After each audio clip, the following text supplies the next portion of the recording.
So now that we've had a little fun and played with some India ink, we're going to explore alcohol inks. So again, alcohol inks, they're made with a pigment, and the base, the binder is actually just regular alcohol. And you smell it, you can kind of smell the alcohol in it. You can use this on watercolor paper, you can use this on acetate. Sometimes I like to use transparency paper, but the one thing that I'm going to show you today with alcohol inks, I like to use the back of regular photo printing paper.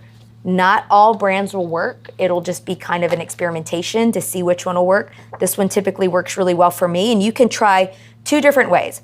You can start by getting your paper and getting some of it a little saturated with water. Okay, I'm just going to move this water around a bit and off the table apparently. And then I'm going to leave some areas, like this right here is wet, I'm going to leave some areas dry. And so then what I'm going to do is I'm going to just get my alcohol ink, you can just shake it a little, and I'm going to show you what happens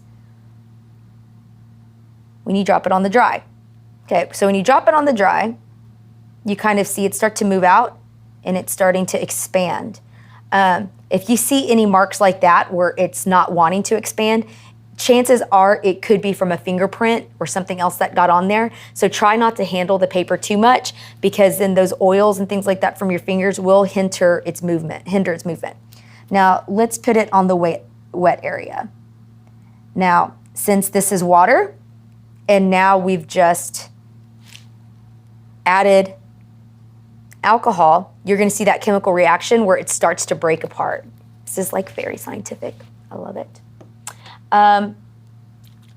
We're going to get another color, and you're going to see how they really just interact and work with each other. Now, the reason the back of photo paper works is because it's water resistant typically. And so what's having to happen is that basically the alcohol just starts to evaporate, and it just leaves this beautiful, bright, pigmented color. And you can see too, I'm using different brands. There's not really a right or a wrong brand with alcohol inks. They all offer something really great to the process. Let's see if I can open this one. I really love how soft and subdued that color is though. Of course, I'm gonna come mess it up and add some bold color, because now, whenever you're doing alcohol ink, once it's dry, you can always go over it with India ink and do some really cool line work. So there's just a lot of options. We're just gonna add some more. This is a favorite of students of like all grade levels, just so you know. They can get a little out of control and just really just pour the ink on there, and then sometimes it's difficult to clean off. Rubbing alcohol cleans it really well. So you might want to put some plastic down. We'll talk more about that later. So right now we're just going to kind of explore a bit.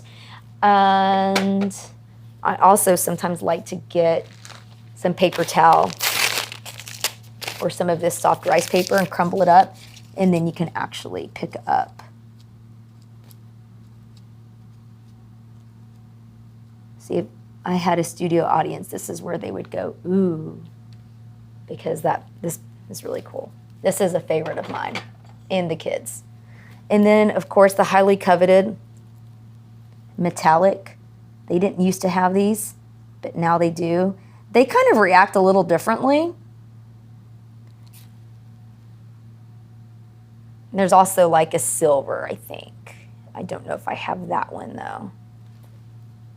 So yeah, these are alcohol inks.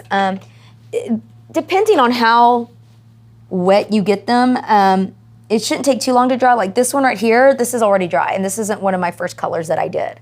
But of course, where I've petaled it more, and especially where there's water, you have to wait for that water to dry out. One of the things you can do though, if you don't want it to move at all, you probably need to put it on a cardboard or put it somewhere where you don't have to move it. Or if you don't mind so much, you can move it and then actually run the colors a bit.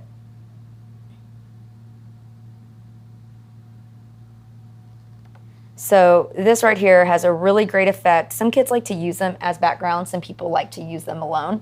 This is just a little piece of one that's dried. So you can kind of see this one actually has some of the gold on there. So you can still see a metallic look. Sometimes if you use too much of the metallic alcohol ink, however, it might flake off. So you just kind of have to be careful.